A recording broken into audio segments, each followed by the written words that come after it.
9 માળનું અંદરો અંદર પાછા 8 કીધું 7 કેટલા કીધા હતા કેટલા હતા 9 હા કૃષ્ણ કનૈયા ના અમુકને પાછું યાદ હોય પણ એ જોરથી બોલે નહીં અમને ખબર હોય કઈ ચિંતા નહીં પણ સંભળાય અમને બધું આ મેં કીધું એમ જો અહીંયા છે ને ભગવાને બેહાડ્યા છે હાથે હાથે અહીંયા બેસી જવાય નહીં આ સૌથી ઊંચા બેસાડે એટલે એનું એવું મતલબ નથી કે સૌથી ઊંચા ના બધાયનું ધ્યાન અહીંયા હોય પણ પાછું બીજું એક એવું અહીંથી એ બધાયનું ધ્યાન રહે કૃષ્ણ કનૈયા આ દોરામાં પારો અને પારામાં દોરા જેવી વાત છે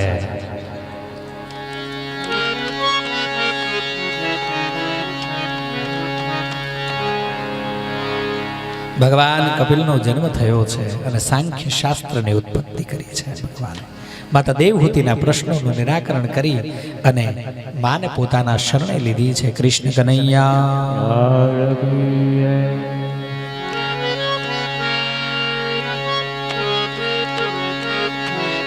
પ્રકૃતિ અને પુરુષના વિવેકથી મોક્ષ પ્રાપ્તિનું વર્ણન કર્યું છે અષ્ટાંગ યોગની વિધિ બતાવી છે ધ્યાન પહેલું ધારણા પારણા 8 ક્રમ છે ને 8મા ક્રમ ઉપર છે સમાધિ એ સમાધિ લાગી જાય જો એની ઈચ્છા હોય ને તો અંદર એમાં આવે અને નહીતર પછી બધું અલગ અલગ બતાવે અને સમાધિ ખુલે ને પછી ઓલો ગાંડો થઈ ગયો હોય કૃષ્ણ કનૈયા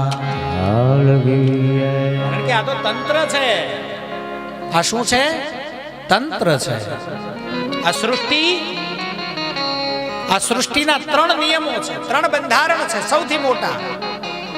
યંત્ર મંત્ર અને તંત્ર યંત્ર એટલે સાધન વગર આ સૃષ્ટિ ચાલે નહીં મંત્ર એટલે શાબ્દિક બંધારણ કહેવું પડે બોલવું પડે સમજવું પડે વાંચવું પડે જાણવું પડે એ મંત્રની પરિભાષામાં છે એના વગર આ સૃષ્ટિ ચાલે નહીં અને છેલ્લું છે તંત્ર તંત્રના 2 અર્થ છે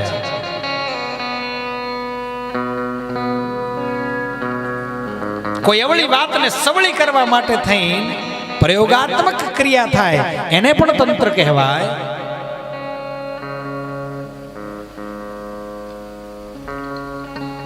કોઈ ફરી એકવાર કહું છું સાંભળજો કોઈ અવળી વાતને સવળી કરવા માટે થઈ અને પ્રયોગાત્મક ક્રિયા થાય એને તંત્ર કહેવાય અને બીજી સારી રીતે ગોઠવાયેલી વ્યવસ્થાને પણ તંત્ર કહેવાય કૃષ્ણ કનૈયા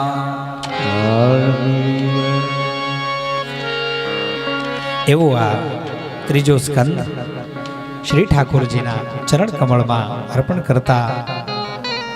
ઓમ નમો ભગવતે વાસુદેવાય